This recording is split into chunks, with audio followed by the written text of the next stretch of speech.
बच्चे होंगे हमारे जैसे, हम अपने नए घर में शिफ्ट हो रहे हैं तो वीडियोस थोड़े बिखरे बिखरे आ रहे हैं, रोज ही सामान सारा हट रहा है, बेसिक सामान जा चुका है, फर्नीचर वगैरह। अभी देखिए हम जमीन में बैठे हुए हैं, तो ये बड़ी समस्या है यार। मोहल्ले में ना रौनक लगी रहती है इस मोहल्ले में, तो इस करके हाँ, इस करके ऑडियो हमेशा अनक्लियर सा रहता है। तो finally we are moving from here. So जब हम पुराने वाले घर में थे, हालांकि हमारा घर कभी भी मतलब पूरी तरह से ऑर्गेनाइज्ड नहीं रहा है, ऐसे ही रहा है, झूला इधर पड़ा है वो उधर पड़ा है, क्योंकि ये ना 4 स्टोरी बिल्डिंग है। हमने बनाया बड़े प्यार से था, क्योंकि एरिया वाइज कम था तो हमने 4 फ्लोर बनाए थे, क्योंकि हमारे पास सामान बहुत ज्यादा है।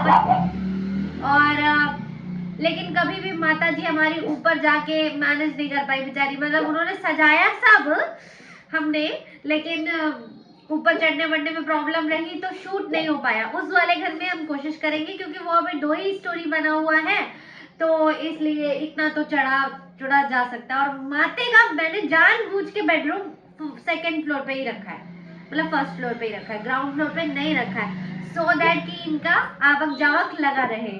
और हैप्पी के लिए जो रूम मतलब जो स्पेस रखा है वो नीचे रखा है, हालांकि हैप्पी का स्पेस वही होता है जो मम्मी का स्पेस है।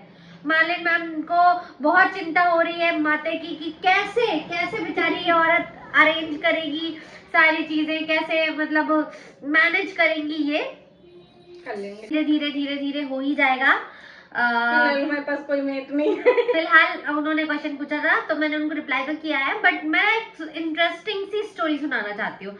हमारे पास हाउस हेल्प नहीं है, कभी भी नहीं रही है। इनफैक्ट मैंने मतलब हमारे घर में हाउस हेल्प कभी देखी नहीं है।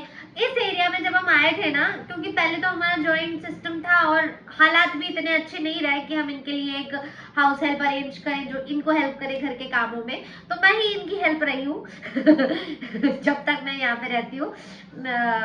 मैं कॉलेज से आती थी तो मैं सफाई वफाई में इनकी हेल्प कर देती थी, और बाकी तो ये मैनेज कर लेती थी। यहाँ आने के पहले हमने सोचा था कि हम इनके लिए एक मेड अरेंज करेंगे, बट ये एरिया में मेड का मिलना ही नहीं पॉसिबल हो पाया। मतलब इतनी हाई फाई वैसी एरिया नहीं है कि प्रॉपर मेड्स आए काम करने के लिए, और जो मिली भी मतलब लोकल लोग हेल्प करने के लिए, उनके डिमांड इतने हाई फाई थे कि वी कांट हेल्प इट, हम नहीं रख पाए। सो अभी हमने सोचा है नए वाले घर में हम जरूर से मम्मी को एक हाउस हेल्प देंगे, क्योंकि हम अपने पुराने एरिया में शिफ्ट हो रहे हैं, वहां पे हमें मिल जाएगी। पहले भी मिल सकती थी, बट हम अफोर्ड नहीं कर सकते थे, अब हम करेंगे, इनके लिए अफोर्ड कर सकते हैं हम थोड़ा बहुत। सो शिफ्टिंग के काम के लिए ज्यादा टेंशन नहीं लेने का। रेयत का जो नेचर है ना वो काफी अच्छा है, वो बहुत हेल्पिंग नेचर रहा है। उसकी ग्रुप इतनी बड़ी है कि वो एक आवाज लगाता है तो बहुत सारे लोग इकट्ठा हो जाते हैं हमारी हेल्प करने के लिए दिल से। तो पता नहीं चला अभी 2 दिन सामान गया।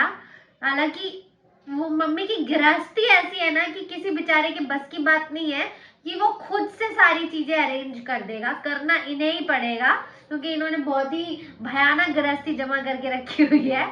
बट हाँ मतलब शिफ्टिंग लोडिंग अनलोडिंग का जो काम है वो बहुत इजी बना दिया है उन लोगों ने जो रेयत को बहुत बहुत प्यार करते हैं। आए भरा ले गए, आए भरा तो पलटवाया। मतलब सब वहां पे जाके अनलोड किया, हमें पता नहीं चला, ठीक है।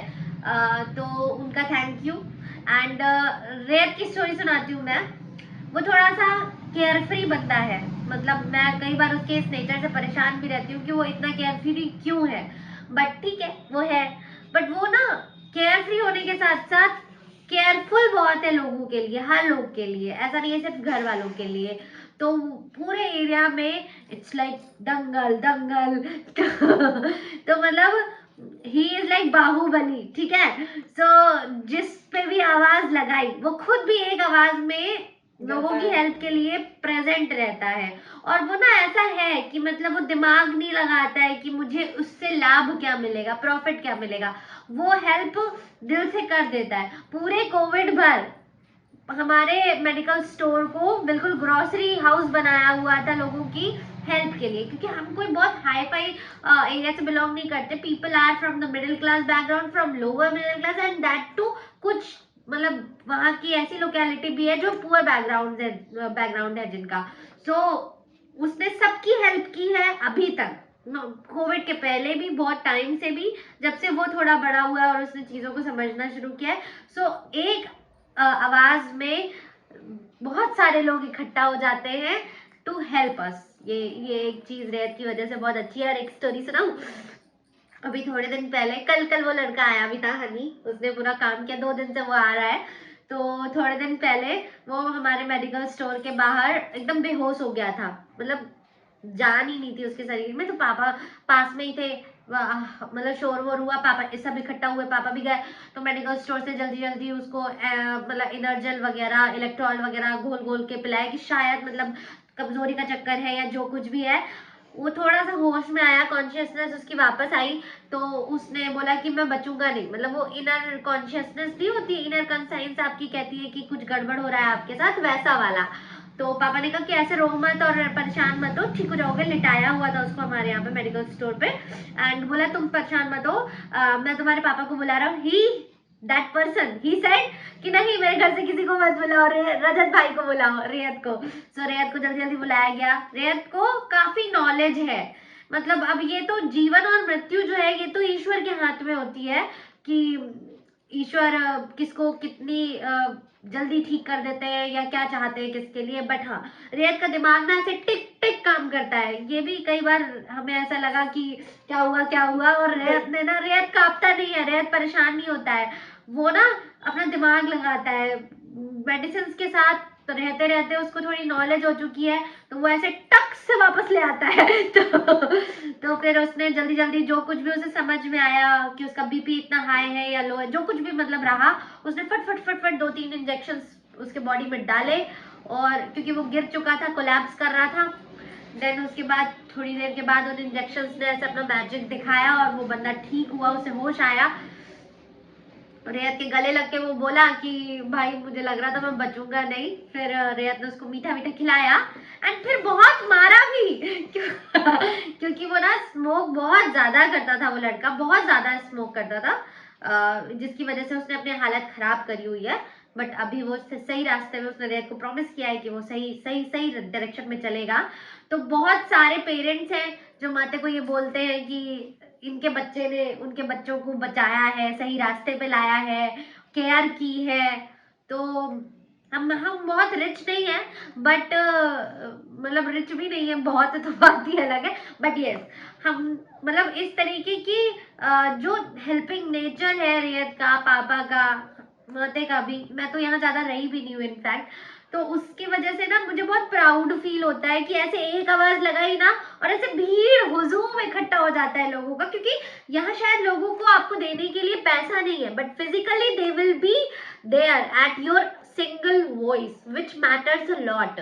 मतलब जरा सी आवाज पे, एक आवाज में, चाहे वो बड़े से बड़ा पर्सन क्यों ना हो हमारे एरिया का, दे नो रेयत कि वो कौन है, and they will do anything. वो किसी भी प्रोफेशन से बिलोंग करते हो, किसी भी पोजीशन में हो, दे ऑल नो रेयर। सो और वो कुछ अपने आप को नहीं समझते हैं। छोटों की तो बात ही छोड़ दो, वो तो मतलब उनका तो प्यार होता ही है।